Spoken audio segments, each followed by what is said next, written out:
నమస్కారం OTN TV news కు స్వాగతం. నేను 20 ఏళ్లుగా ఆర్ఎంపీ డాక్టర్ గా పనిచేస్తున్నాను. నాకు కుటుంబ ఆస్తిగా ఉన్న 90 సెంట్లు మా కుటుంబ సభ్యులు ఆక్రమించడానికి ప్రయత్నం చేస్తున్నారు. కలెక్టర్ ఎస్పీ గారికి ఫిర్యాదు చేశాను. ప్రాణహాని ఉందని ఎస్పీ చర్య తీసుకోలేదు. రెవెన్యూ అధికారులు డబ్బుకు కొమ్ము కాస్తున్నారు. సీఎం చంద్రబాబు నుండి లేఖ వస్తే తప్ప చర్యలు తీసుకోలేదు. టీడీపీ పార్టీ నాయకుల దగ్గరికి తీసుకుని వెళ్లినా సమస్య పరిష్కారం కాలేదు. అందుకే గవర్నర్ కి వినతి పత్రం ఇచ్చాను. 5 రోజుల్లో పరిష్కారం అవ్వాల్సిన సమస్య 5 నెలల్లో అయినా పరిష్కారం కాలేదు.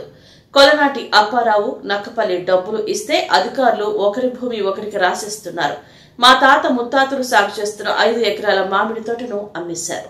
డాక్టర్ పొద్దు శ్రీనివాసరావు గౌరపాలు అండి, నాది గౌరపాలు. నేను ఆర్ఎంపీ డాక్టర్కి 20 సంవత్సరాలు పెట్టి చేస్తున్నాను సార్. నాకు పూర్తిగా వారసత్వంలో వచ్చిన ఆస్తి 20 సంవత్సరాలు బట్టి నా సాగులో ఉన్నప్పటికీ ఈ మధ్యలో 8 సంవత్సరాలు మా బంధువులు ఆక్రమించి ఉన్న 90 సెంట్ల భూమిలో కూడా నన్ను మా ఫ్యామిలీని కూడా మొత్తం భూములు అడిగడితే చంపేస్తామని 90 సెంట్లో కూడా ఆక్రమించేదాన్ని దురాశతో చాలా దుర్మార్గంగా ప్రవర్తిస్తుందండి. దానికి కలెక్టర్ గారికి ఎన్నిసార్లు పెట్టిన అర్జీలు దేవుడు తెలుసండి. కలెక్టర్ గారు స్పందించరు. ఎస్పీ గారికి మా ప్రాణహాని ఉందని చెప్పిన ఎస్పీ గారు కూడా స్పందించలేదు ఫస్ట్లో. ఇప్పుడు స్పందించారు సార్. ఈ మధ్యలో స్పందించారు. ఫస్ట్లో స్పందించకపోతే ఇప్పుడు మాత్రం స్పందించారు. సీరియస్ యాక్షన్ తీసుకున్నారు ఎస్పీ గారు. అయితే రెవెన్యూ సైడ్ మాత్రం అధికారులు చాలా దుర్మార్గంగా ప్రవర్తిస్తున్నారండి. రెవెన్యూ సైడ్ మాత్రం చాలా దారుణంగా కలెక్టర్ గారు అవ్వచ్చు, జాయింట్ కలెక్టర్ గారు అవ్వచ్చు, ఆర్డీఓ మేడం అవ్వచ్చు, ఎవరైనా సరే రెవెన్యూ డిపార్ట్మెంట్ మాత్రం ప్రతి దానికి కూడా కాసులు కకృతి పడి డబ్బున్నోళ్ళకే పూర్తి సపోర్ట్, కాసులు కకృతి పడి డబ్బున్నోళ్ళు పూర్తి సపోర్ట్ చేస్తూ నందిని పదును చేసేస్తుంటే పదును నందిని చేసేస్తారు.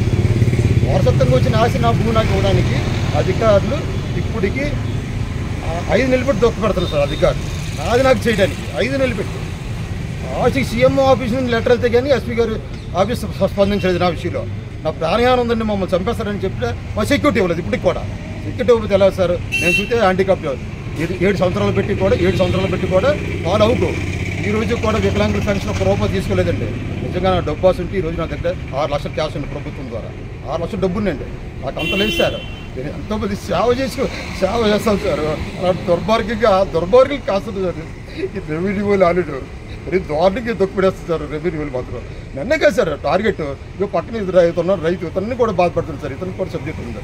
అంత దారుణం ప్రతి ఒక్కరిని కూడా ఇబ్బంది పెడుతూ చాలా దారుణంగా ఉన్నారు సార్. రెవెన్యూ మాత్రం రికార్డుల విషయంలో చక్కగా పర్ఫెక్ట్ ఉన్నట్టు కూడా చేయడానికి ఇబ్బంది పడుతున్నారు. అన్బి అడంగులు పాస్బుక్లు అన్నీ ఫోర్జరీ డాక్యుమెంట్లు ఉన్న బెదిరించి ఆక్రమించి భూములు లాక్కున్న వాళ్ళకి సపోర్ట్ ఇస్తున్నట్టు అధికారులు. నాలాంటి పేదవాడికి సపోర్ట్ చేయట్లేదు. జెన్యున్గా 2006లో జెన్యున్గా జాయింట్ కలెక్టర్ గారు ఆర్డర్ అన్నీ కూడా ఉన్నాయి మన దగ్గర. ఆర్డర్ మీద వచ్చినవి కూడా సర్వే రిపోర్ట్ అన్నీ ఉన్నప్పటికి కూడా కావాలని ఇబ్బంది పెడుతున్నారు. నా దగ్గర డబ్బు లేకపోవడం వల్ల, కేవలం డబ్బు లేదు. నాకు మానవత్వంగా మంచిగా వెళ్ళడం వల్ల అంటే డబ్బు లేదంటే అది నేను డాక్టర్ అంటే డబ్బు సంపాదించి ఉంటే డబ్బు సంపాదించేది. నాకు అంత ఆశ లేదు. ఈ రోజు కూడా పేదలకు సాయం చేయలేదు. నా దగ్గర లేబర్కి సాయం చేస్తున్నాను.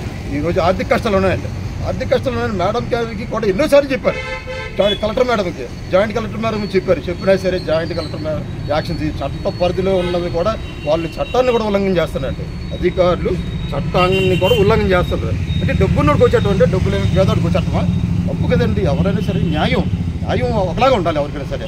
అంత దుర్మార్గంగా అధికారులు మాత్రం వ్యవహరిస్తుందండి. సార్కి సీఎంఆర్సీ పెట్టాను, స్పందించారు, పంపించారు, మాకు హెల్ప్ అవుతుంది. ఇప్పుడు మన గవర్నర్ గారు సార్ కూడా దృష్టిలో పెట్టాను. న్యాయం చేస్తారని కొద్ది పక్కగా హామీ చేస్తానని అన్నారు. మధ్యలో నాకు మెసేజ్ వస్తుందండి. ఇప్పటికైనా కొద్ది అధికారులు కళ్ళు తెరిచే వ్యవహారం చేస్తే బాగుంటుందని తీసుకెళ్ళాను సార్. పక్కగా నేను టీడీపీ పక్కా నాయకు 20 సంవత్సరాలు పెట్టి ఈ రోజు కాదండి పక్కా ఈ రోజు కూటమి నాయకుని అంటే మరి కూటమి ప్రభుత్వం కాబట్టి ఇందులోకి వచ్చాను. 20 సంవత్సరాలు బట్టి నేను పక్కా టీడీపీ. మా గురువు గారు అయితే తిరుపతి మేషారండి, మాజీ మంత్రి గారు. నేను ఎన్టీఆర్ చిన్నప్పటి నుంచి ఎన్టీఆర్ అభిమాని సార్. చిన్నప్పటి నుంచి ఎన్టీఆర్ అభిమానం వల్ల నేను పక్కా టీడీపీని. న్యాయం జరగకపోవడం అంటే ఏమి లేదు సార్. ఇక్కడ బాగానే స్పందిస్తారు. అక్కడ అధికారులు లక్ష్య చేయట్లేదు. హెచ్ఓడి సార్ మళ్ళీ చెప్పారు సమస్య పరిష్కారం చేయండి అన్నా అస్సలు పట్టించుకోలేదండి. అది నా బాధ.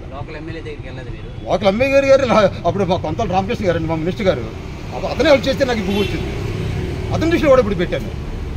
మరి చెప్తున్నాం కదా సార్, ఎవరు అధికారులు చల్లలేంది ఇక్కడ సీఎం నాయకులు చెప్పిన అధికారులు పట్టించుకోవట్లేదా? లేదు సార్, సీఎం ఆఫీస్ నుంచి లెటర్లు స్పందించలేదంటే మీరు దాన్ని బట్టి అర్థం చేసుకోండి సార్.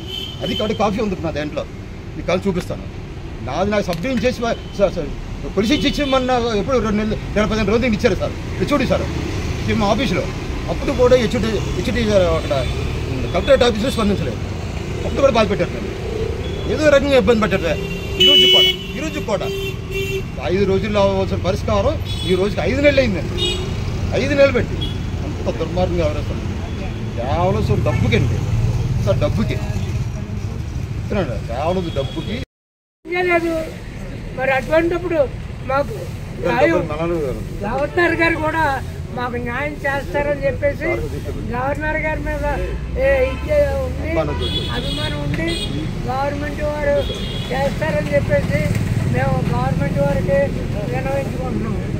అయ్యా ఇది మా పరిస్థితి.